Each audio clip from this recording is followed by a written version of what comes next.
अब एक अगला क्वेश्चन आपके सामने है, क्वेश्चन नंबर 9। ओके, आइए देखते हैं क्या कह रहा है कि आपके पास में एक वायर है। क्या दिया गया है? एक वायर दिया गया है इस प्रकार से, और इस वायर की जो रेडियस है, इस वायर की जो रेडियस है, रेडियस अपन को हमें दिया गया है आर बराबर कितना दिया गया है? 0.5 मिलीमीटर, ये इसकी रेडियस दी गई है। ठीक है, और आपसे कह रहा है कि इसमें जो बहने वाली धारा है, यानी कि इसका जो करंट है, करंट दिया गया है 0.5 एम्पियर। ठीक है, आइए, और इसके प्रति घन आयतन में जो नंबर ऑफ इलेक्ट्रॉन है, तो नंबर ऑफ इलेक्ट्रॉन कितना दिया गया है? ये दिया गया है आपको 4 × 10⁻28। ठीक है, आपको पुनः क्या निकालना है? आपको पुनः निकालना है ड्रिफ्ट वेलोसिटी। तो आपको मालूम है कि ड्रिफ्ट वेलोसिटी एंड करंट में जो रिलेशन है वो क्या होता है? ये होता है आपका I = NEAVD। ठीक है, पुनः हमें क्या निकालना है? ड्रिफ्ट वेलोसिटी निकालने हैं। तो ड्रिफ्ट वेलोसिटी के लिए क्या करेंगे? VD = कितना हो जाएगा? I/NEA, ये हो जाएगा IA।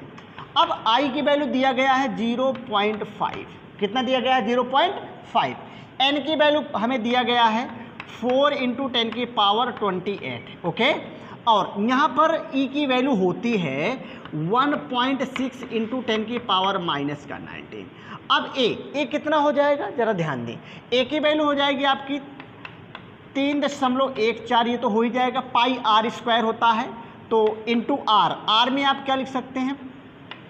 r² में आप इसको लिख सकते हैं 5 × 10⁻⁻4 का होल ऑफ स्क्वायर। ठीक है, जब आप इस पूरे चीज़ को कैलकुलेट करते हैं VD, जब आप इस पूरे चीज़ को कैलकुलेट करते हैं, कैलकुलेशन के बाद ये वाली चीज़ आएगी आपकी 0.995 × 10⁻⁻4 मीटर पर सेकेंड। ये हो जाएगी आपकी ड्रिफ्ट वेलोसिटी। क्या मेरी बात एकदम क्लियर है? चलिए, अगला क्वेश्चन है क्वेश्चन नंबर 10वां। देखिए क्या कह रहा है। एक तार में मुक्त इलेक्ट्रॉनों की संख्या 2 × 10⁻28 प्रति घन मीटर है, प्रति घन मीटर। ठीक है, तार में इलेक्ट्रॉनों का अपवाह वेग 1 सेंटीमीटर प्रति सेकेंड है। तो इसमें धारा घनत्व हमें बताना है। तो आइए जरा देख लीजिए, एक वायर है। ठीक, इस वायर में आपको दिया गया है इलेक्ट्रॉनों की संख्या n बराबर हमें दिया गया है 2 × 10⁻28। ठीक, और इलेक्ट्रॉनों का जो अनुगमन वेग है वो BD बराबर कितना दिया गया है? BD बराबर दिया गया है 1 सेंटीमीटर प्रति सेकेंड। ठीक है, हमसे पूछा क्या गया? पूछा गया हमसे कि धारा घनत्व का मान बताइए। तो धारा घनत्व बताने VD = कितना होता है? VD = होता है J/NE। यहाँ पर आप इससे मल्टीप्लाई करा दीजिए, तो J = कितना हो जाएगा? J = हो जाएगा VD × NE। VD की वैल्यू दी गई है शायद आपको 1 × 10⁻⁻2।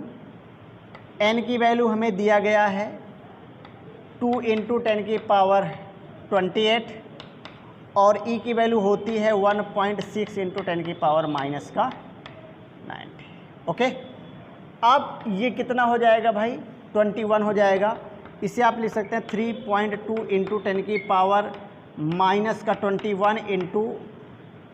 10⁻21 जब आप इसका कैलकुलेशन करेंगे तो J की वैल्यू कितनी हो जाएगी? 3.2 × 10⁻7 आ जाएगा, 10⁻7। ओके, दिस प्रूफ दैट, ये आएगा।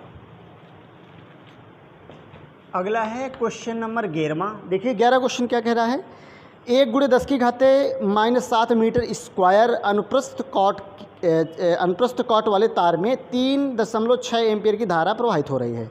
तो धारा घनत्व बताना है। तो एक वायर है। ठीक, इस वायर का जो क्रॉस सेक्शनल एरिया है A है, A = दिया गया है 1 × 10⁻⁻7 मीटर स्क्वायर। ठीक है, और इसमें जो बहने वाली धारा है वो दिया गया है 3.6।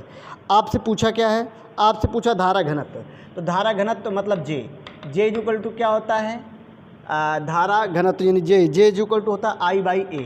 ठीक है, अगर अब आप ध्यान से देखें तो आई का मान कितना है 3.6 और ए का मान कितना है 1 × 10⁻⁻7, ठीक है, एम्पियर प्रति मीटर स्क्वायर है, एम्पियर प्रति मीटर स्क्वायर हो जाएगा।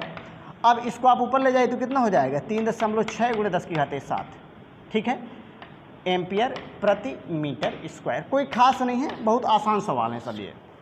चलिए भाई अब अगला क्वेश्चन आपके सामने है, क्वेश्चन नंबर 12 है।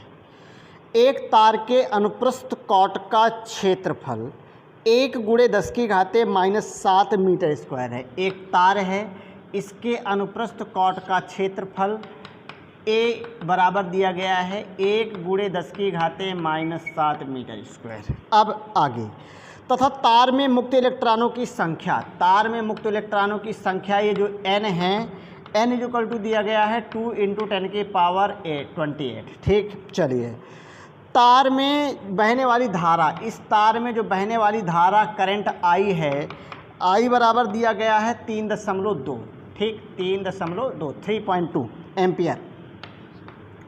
इसके बाद आपसे कह रहा है धारा प्रवाहित हो रही है, ज्ञात कीजिए तार में धारा घनत्व। तो पहली चीज़ तो आपको बताना है तार में धारा घनत्व, और दूसरा क्या बताना है, दूसरा आपको बताना है इलेक्ट्रॉनों का अनुगमन वेग, यानी कि फिर आपको बताना है वीडी। दो चीज़ें आपको बतानी है, ठीक।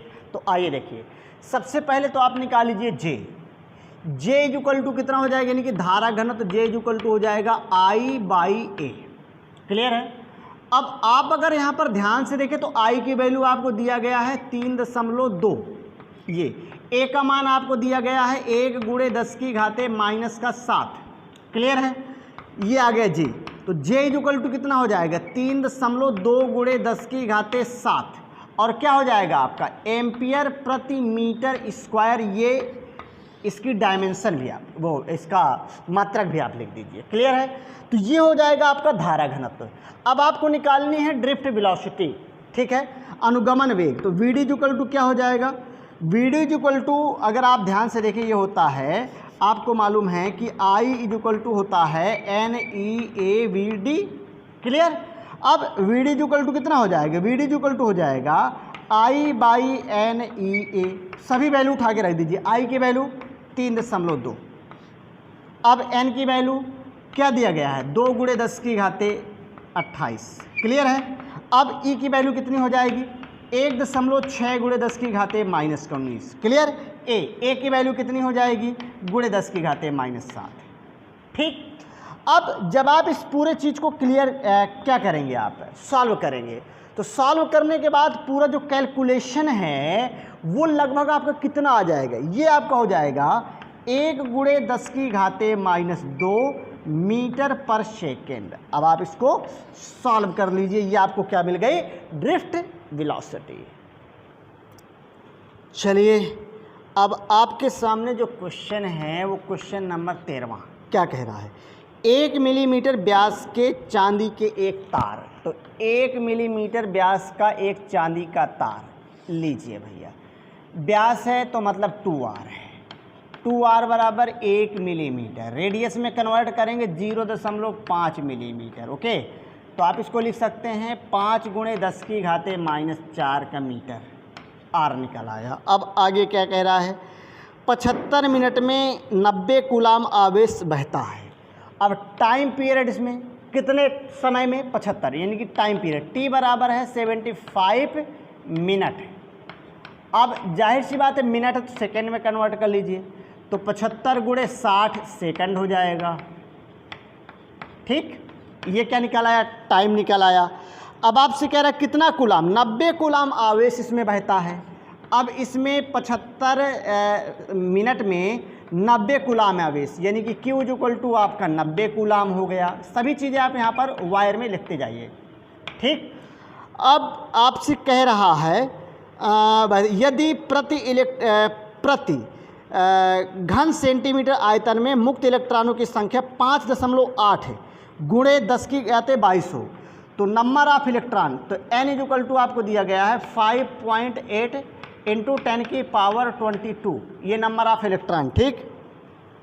तो दो चीज़ें निकालनी है, सबसे पहला वैद्युत धारा निकालनी है, आपको करंट निकालना है, और दूसरे नंबर पर आपको निकालना शायद ड्रिफ्ट वेलोसिटी निकालनी है, वीडी निकालनी है, ये दो चीज़ें निकालनी है। चलिए आइए देखते हैं, सवाल कुछ खास नहीं है, बड़े आराम से निकल आएगा। ठीक है, सबसे पहले अपन क्या निकालेंगे, करंट निकालेंगे। तो करंट कितना हो जाएगा भाई, आपको मालूम है, आपको पढ़ाया गया थ्योरी क्लास में कि करंट इक्वल टू क्या होता है, Q बाई टी। तो आप यहाँ पर लिखेंगे Q बाई टी। अब Q की वैल्यू कितनी है भाई, Q की वैल्यू आपको मालूम है, दिया गया है 90, तो आप यहाँ पे 90 रख दीजिए।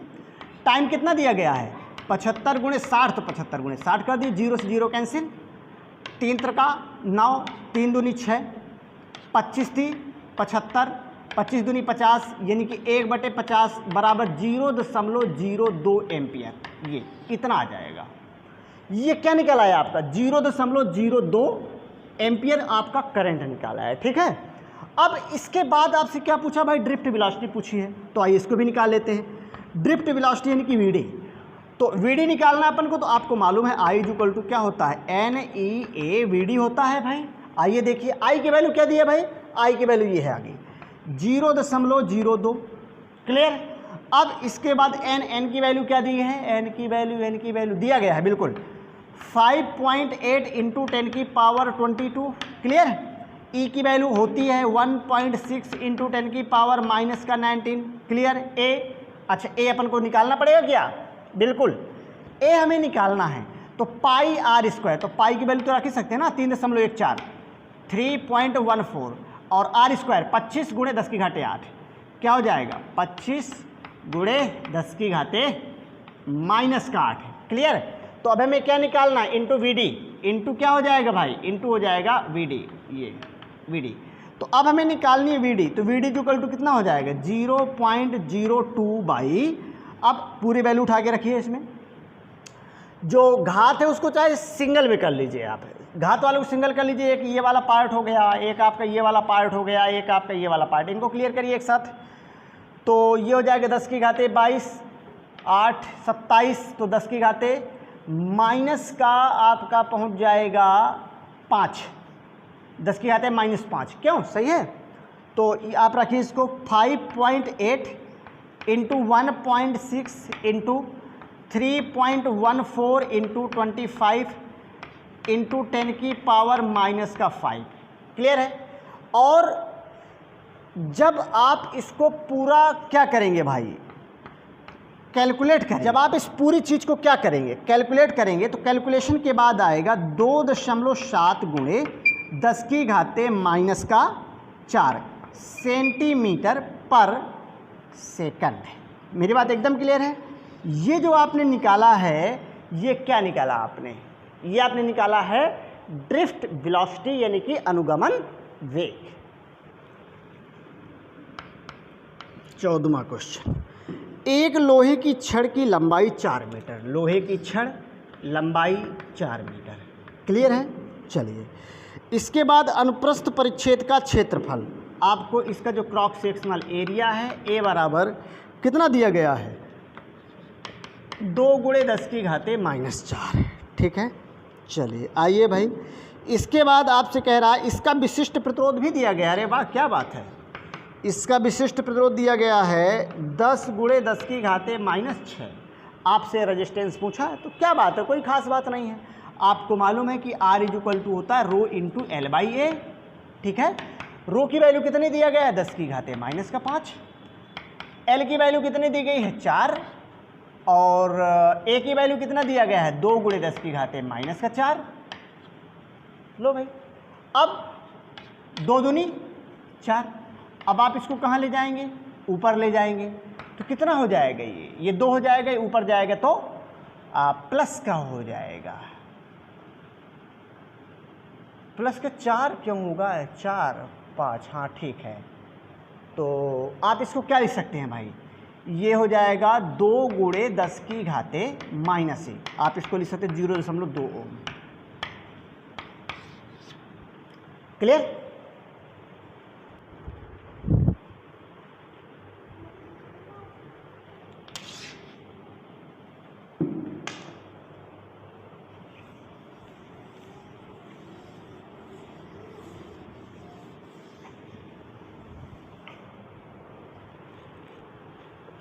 अगला क्वेश्चन है, क्वेश्चन नंबर है 15वां आपका। क्या बोल रहा है, यदि 120 सेंटीमीटर लंबे, 120 सेंटीमीटर लंबे, ठीक, 0.04 मिलीमीटर व्यास, 0.4 मिलीमीटर व्यास, तो 2r बराबर है 0.04, तो r बराबर हो जाएगा 0 मिलीमीटर है, तो 0.02 मिलीमीटर। आप r इक्वल टू कितना लिख सकते हैं, 2 गुणे